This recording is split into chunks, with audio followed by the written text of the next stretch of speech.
Hello, and welcome to another episode brought to you by A Free Story Productions. On the 2nd of November 1917, the British Foreign Secretary, Arthur Balfour, made a declaration announcing support for the establishment of a Jewish home in Palestine. This came to be known as the Balfour Declaration.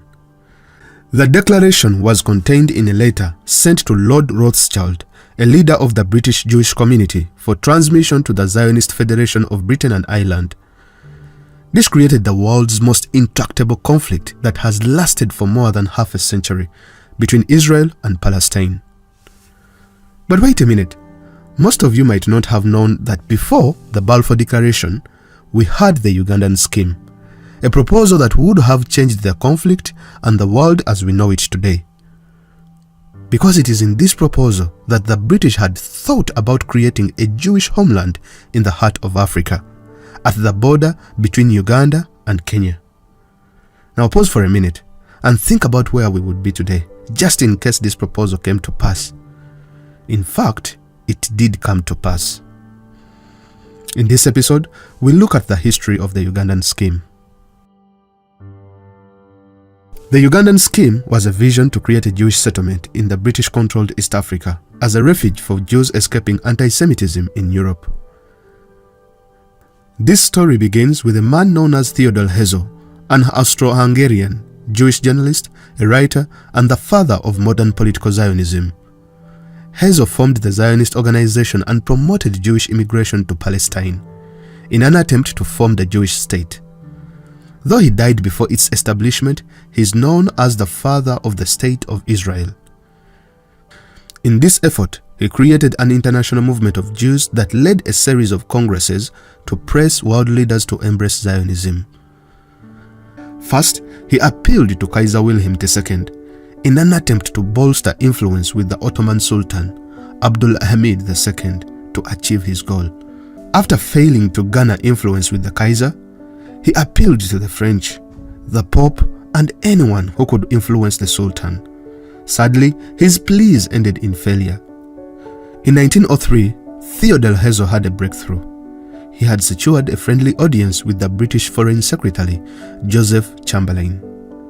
Chamberlain agreed to look over establishing a Jewish state in El Arish in the northern Sinai Peninsula next to Palestine. But the British representative in Egypt, Lord Curzon, vetoed the proposal, claiming it would be difficult to supply the settlement with fresh water, and to shatter all hopes, he said it would cause upset with the native Egyptian people.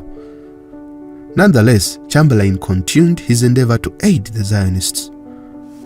After looking around the entire British Empire, Chamberlain had a place to resettle the Jewish people. Now that he had a place in mind, he met with Herzl and laid his plan on the table, stating, "On my travels, I saw a country for you, Uganda. On the coast it is hot, but in the interior the climate is excellent for Europeans. You can plant cotton and sugar." I thought to myself, this is just the country for Dr. Herzl. Chamberlain. With this breakthrough, Herzl, the Zionist leader, accepted the offer from Chamberlain of settling in British East Africa, in what is today known as Kenya, but has gone down in Zionist history as the Ugandan affair. The land offered was 5,000 square miles at Usain Gishu, an isolated area atop the Mau escarpment in modern-day Kenya. The land was thought to be suitable due to its temperate climate and its relative isolation, being surrounded by the Mau forest. Herzl's next move was to convince the other Jews about plans to relocate them to Kenya. Although he was convinced that the Ugandan scheme would not be accepted without any serious debate and opposition by Eastern European delegates, nevertheless, he went ahead. During the 6th Zionist Congress in 1903, he presented the plan to an assembly of 573 delegates in Basel. His fears were confirmed when the proposal instantaneously divided the movement into two. Those who supported Herzl and his plan argued that in light of the current persecution, it was imperative to find a refuge. They further added the new settlement could serve as a melting pot for Jews of diverse cultures, leading to the eventual building of an independent Israel. Herzl also warned that turning down the offer would be a show of ingratitude to the British, an insult given they were the only allies. He also argued to the Congress that the World Zionist Organization's capacity to negotiate would be seriously impaired should the Congress choose to reject the proposal. Hezo viewed the benefit of the Ugandan scheme as a locum in case of overpopulation after a return to the land of Israel. However, his opponents argued that acceptance of the Ugandan scheme constituted a betrayal of the Basel program, which sought to secure an officially recognized homeland for the Jewish people in Palestine. They further claimed that the Zionist movement was not to alleviate suffering, but to concentrate on the attainment of the ultimate aim, which was resettlement in Palestine. Furthermore, they said support for Uganda would only create an illusion that would divert their energy and funds from the main purpose, which were desperately needed. After listening to both sides, they decided to put it to a vote. When the results came in, it was 295 against 178 in favor of Hezo's Ugandan proposal. Later that day, the Congress resolved to form a commission whose major role was to send an expedition to examine the proposed territory. Also, that would be Hezo's last Zionist conference, as he passed away a year later in 1903, aged 44. In 1905, the 7th Congress convened in Basel, Switzerland. Top of the agenda was the question of a settlement outside of Palestine. Well, for that it was time for the expedition to reveal what they had discovered in British East Africa and give an assessment if the land was suitable for the Jews. The Commission's report concluded that Uganda was unsuitable for mass Jewish settlement and voted overwhelmingly against a recognized home anywhere other than Palestine and its immediate vicinity. So the Congress dropped the plan. Now, after the rejection of the Ugandan scheme, the territorialists, led by Israel Zangwill, left the Congress in protest and established the Jewish Territorial Association. This group preached the formation of a Jewish collective in Palestine or anywhere else around the world on the basis of self-rule. They attempted to locate territories suitable for Jewish settlement in various parts of Africa, Asia, but with no success. When Zangwill turned his attention to attaining a settlement in Canada and Australia, opposition from the local populace led him to abandon the venture. Expeditions were sent to Iraq, Libya, and Angola, but little came of these expeditions. A project that had success was the Galveston Scheme, which led to the settlement of Jews in American Southwest, in particular Texas. The project received the assistance of Jacob Schiff, an American Jewish banker, and approximately 9,300 Jews arrived in Southwest America between 1907 and 1914 through the Immigration Bureau of the Territorial Organization. Later, the Balfour Declaration and the resulting Zionist awakening negated the movement and led to its dissolution in 1925. In 1917, the year the Balfour Declaration was signed, a Buganda chief and statesman plus his followers converted from Christianity to Judaism.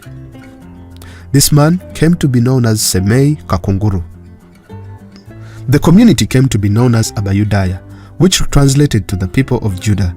Today, the community has over 2,100 followers, living mostly in eastern Uganda near the town of Mbale. Although they are not genetically or historically related to other ethnic Jews, they are devout in their practice of the religion, keeping their version of the Kasheroth and Sabbath.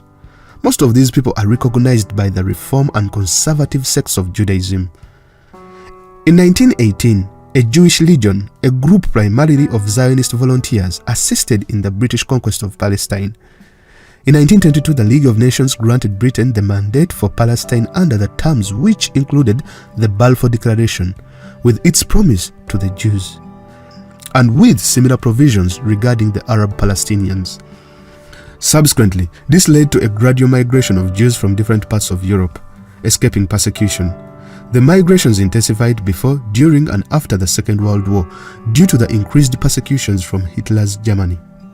On the 11th of May 1949, Israel was admitted as a member of the United Nations by a majority vote, officially recognizing it as a state.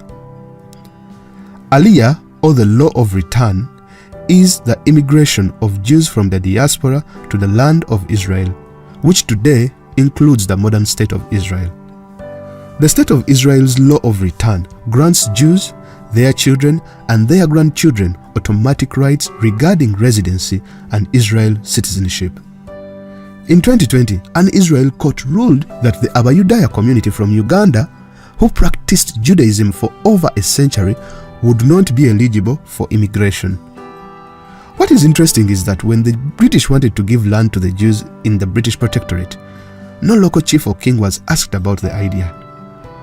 But when the Ugandan Jews wanted to immigrate to Israel to practice their faith, a court had to sit and determine that they were not Jewish enough to immigrate to Israel.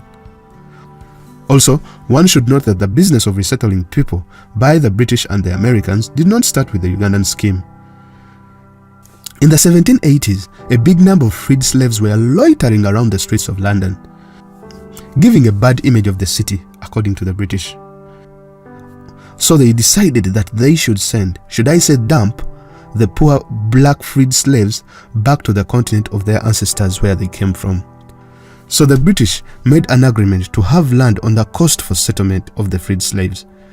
In 1787, a naval vessel carrying 331 freed slaves arrived on the coast. The settlement came to be known as Granville Town. Half of the settlers in the new colony died within the first year. The colony would later emerge as Sierra, with the capital Freetown. The Americans did the same in Liberia, of which some slaves were repatriated against their will. All this was done in total disregard of the native population. Who knows what would have happened if the Ugandan scheme had succeeded? Well, your guess is as good as mine. But I am sure the world would be different today.